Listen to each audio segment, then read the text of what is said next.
Sa kanyang unang pagharap sa Senado, inamin ni Sheila Guo na ipinanganak siya sa China. Sinabi rin niya na hindi raw sila tunay na magkapatid ni dismissed Bamban Mayor Alice Guo. Saksi, si Salima Refran. Paano nga ba nakalabas ng bansa si dismissed Bamban Mayor Alice Guo? Ang sabi ni Sheila sa kanyang unang pagharap sa Senado, magkakasama silang tatlo ni Alice at Wesley Guo nang sunduin mula sa farm sa Tarlac at magpalipat-lipat ng bangka at barko. Ito lang po kasi galing kami sa bahay. Tapos may sunto sa amin na isang sasakyan. Saan kayo dinala? Anong klaseng sasakyan? Van. Van. And then, saan nga kayo dinala? Hindi ko alam kung sa yung lugar. Siguro biyahe kami ng ilan oras. Ilan kayo ron sa van? Tatlo po. Tatlo. Sino-sino? Kaming tatlo. Sino? Sinong tatlo? Si Alice tsaka si Wesley po. Sasakay po kami ng boat. Ha? Ano po? Sasakay kami ng boat sa dagat. Yung malaking barko? Fishing ship ata, hindi ko alam kasi So, fishing ship, dahil may nakita kayong mga lambat at mga isda? yung lake na panghuli na fish. Diretso na kay Malaysia. Diretso kay Malaysia? From Hindi po. Pilipinas? Saan? May palit. Ha? May palit yung mas malaki pa. May palit pa isang ulit. Pero hindi raw alam ni Sheila kung saan sila pupunta. Nung aalis na kayo nung gabi, alam mo kung saan kayo pupunta? Hindi po. Hindi ka nagtatanong?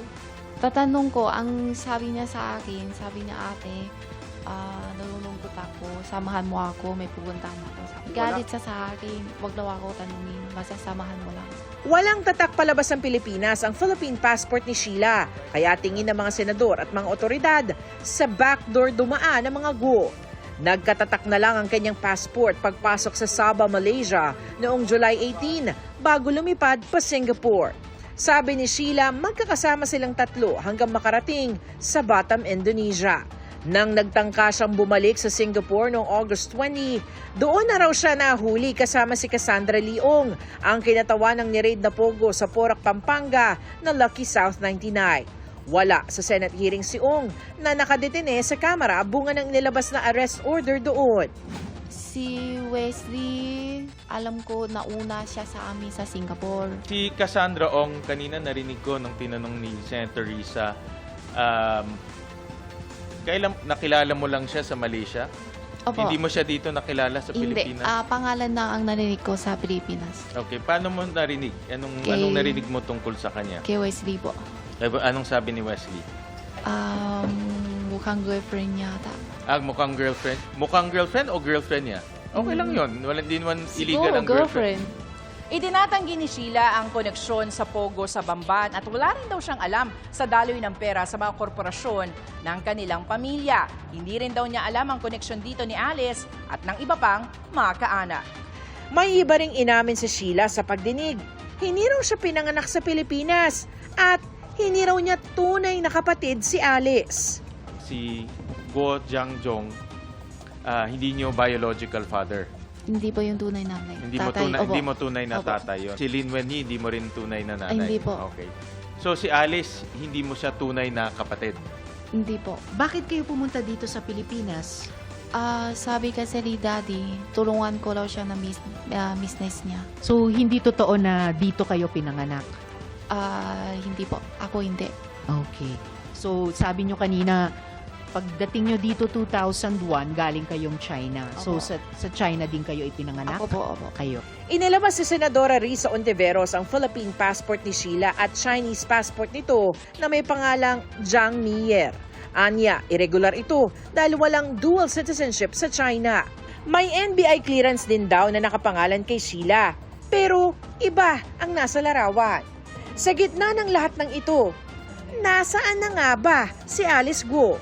Sabi ni Sheila, hindi niya alam. Si Alice mismo, nasaan siya? Yung hiwalay kami lang sa Indonesia pa po siya. Andun pa ba siya sa Batam? Hindi ko alam kasi nauna siya alis sa hotel.